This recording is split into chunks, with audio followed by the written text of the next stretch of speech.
50 years ago, humanity achieved something impossible. We landed on the moon. 6 successful missions, 12 astronauts, hundreds of kilograms of lunar samples. Then, we never went back. Think about that.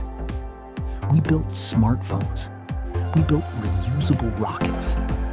We built the International Space Station. Yet for more than half a century, no human has stepped onto another world. Why?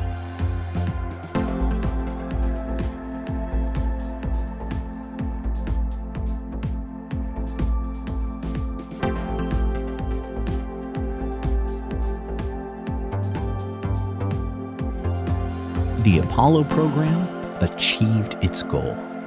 America beat the Soviet Union. The space race was won. Public excitement faded. Funding disappeared. And the moon became yesterday's news. Launch pads once built for history stood silent. For decades, no human returned. But then, something changed. A discovery that would reignite humanity's interest in the moon.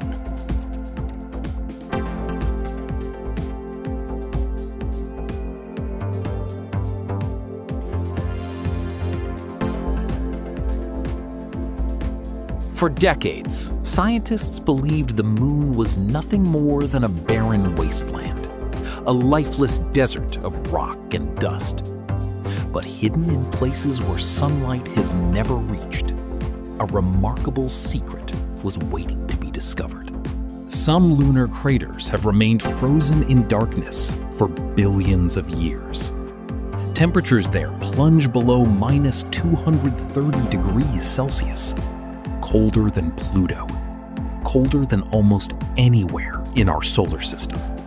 Then came the discovery that changed everything. Orbiters, radar scans, and lunar probes began detecting something unexpected. Water. Not droplets, not moisture. Vast reserves of frozen water ice. Scientists estimate that billions of tons of water ice may be trapped beneath the lunar surface, enough to completely change how humans explore space. Because water isn't just water. It means survival. It means oxygen to breathe. It means drinking water. And most importantly, it means fuel. Split water into hydrogen and oxygen, and you create rocket propellant. Suddenly, the moon is no longer the destination. It's a launch pad. Imagine launching missions to Mars, not from Earth, but from a fuel depot on the moon, using resources found on another world. For the first time in history, humanity saw the moon differently, not as a dead world, but as the first stepping stone into the solar system. And once the world realized what the moon could offer, the race began again. This time, everyone wanted a place on the moon. For nearly 50 years, the moon sat untouched, silent, distant, forgotten. Then, suddenly, the world's major space powers began looking at it again. This time, it wasn't just the United States. China was advancing rapidly. India had achieved a historic lunar landing. Europe and Japan were expanding their lunar ambitions. The race was no longer between two nations. It had become global. But this isn't a race to plant flags. It's a race to master the technologies that may define humanity's future in space. The nation that learns how to live and work on the moon may gain a crucial advantage in the next era of exploration. NASA's answer to the new lunar race is called Artemis, named after the twin sister of Apollo in Greek mythology. But unlike Apollo, Artemis was never designed as a single mission. It is a long-term blueprint for humanity's return to deep space. For the first time in history, NASA isn't planning to visit the moon. NASA is planning to stay. At the center of the program stands the most powerful rocket NASA has ever built, the Space Launch System, a machine designed to carry astronauts beyond low Earth orbit and back to the moon. Sitting atop that rocket is Orion, the spacecraft that will carry astronauts farther from Earth than any human crew has traveled in more than half a century.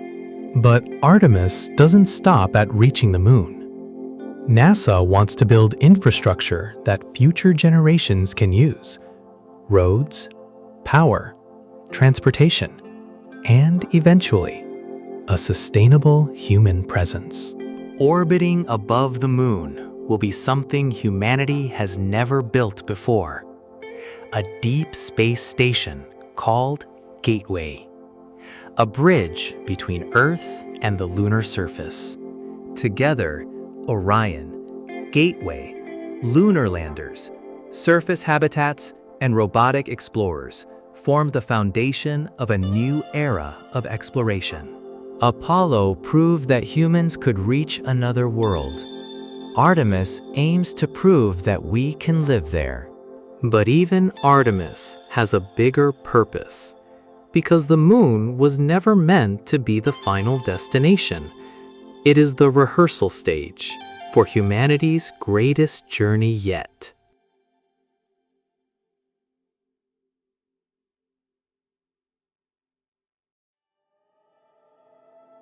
At this point, you might think Artemis is all about the moon, building bases, mining resources, establishing a permanent presence.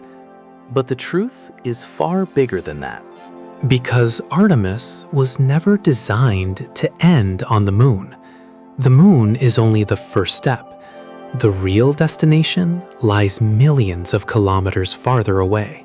Mars, a world of ancient rivers, towering volcanoes, global dust storms, and perhaps the greatest challenge humanity has ever attempted. But reaching Mars is far more difficult than reaching the moon. A lunar mission lasts days. A Mars mission could last years.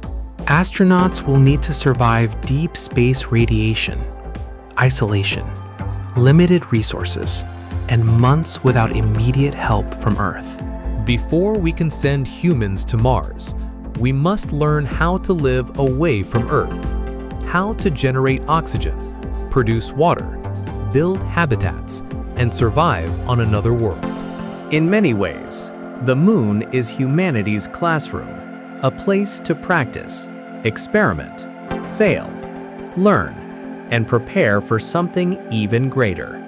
Every habitat built, every rover tested, every kilogram of lunar ice extracted brings humanity one step closer to Mars. For the first time in history, we are no longer exploring space simply to visit. We are learning how to stay. And perhaps one day, historians will look back at Artemis not as the mission that returned humanity to the moon, but as the mission that began humanity's journey to another planet.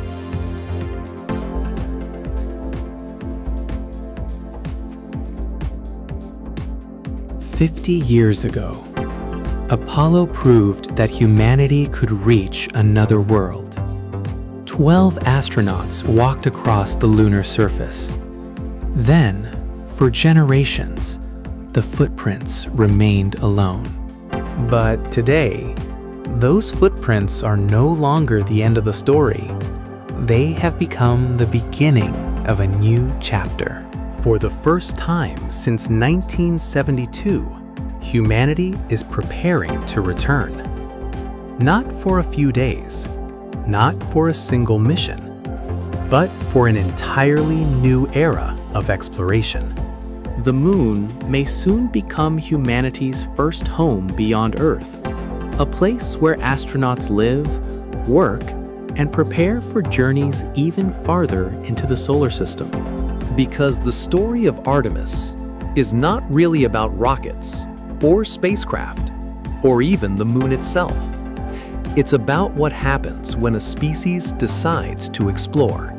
And perhaps one day, future generations will look back at Artemis the same way we look back at Apollo, as the moment everything changed. Because the next giant leap may have already begun. But before astronauts returned to the lunar surface, NASA had to answer one critical question. Could its newest spacecraft survive a journey around the moon? That's the story of Artemis 1, and we'll explore it in the next episode.